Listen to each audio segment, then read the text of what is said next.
Sans victoire depuis la reprise, l'US Créteil est passé de la 3e à la 5e place, mais peut toujours légitimement croire à l'Europe en cas de résultat lors de cette 17e journée face à Nantes.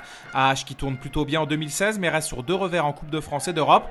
Qu'à cela ne tienne, les visiteurs mettent tout de suite du rythme et trouvent le chemin du but par Rivera. L'ailier gauche qui inscrit l'un de ses 7 buts du soir est parfaitement servi par Balaguer. La réponse locale ne se fait pas attendre et passe par Minel qui s'arrache pour aller inscrire ce but. Il y a 5-5 à la 13e quand Nantes commence à accélérer la cadence. Sur ce compte, la balle remonte très vite jusqu'à Camarero qui ne se manque pas.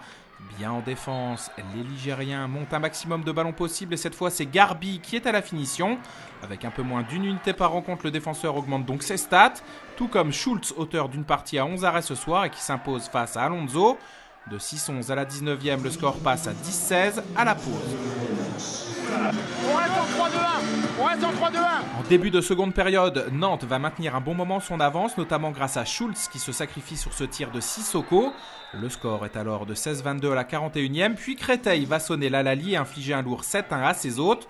Sur cette action, on retrouve Ferrandier à la conclusion. Le demi-centre réalise un de ses meilleurs matchs de la saison avec un total de 5 buts.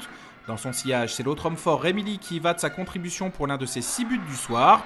Créteil revient donc à hauteur et peut s'appuyer sur Pochucha pour faire durer le suspense jusqu'au bout puisqu'il y a encore 25-25 à la 59e. Hélas, juste avant le buzzer, Nantes obtient un ultime pénalty. Rivera se présente et le transforme. 25-26, Nantes s'impose donc sur le fil et conserve sa place dans le top 5. Créteil a réagi trop tard et peut avoir des regrets. Les ciels et blancs sont désormais 6e.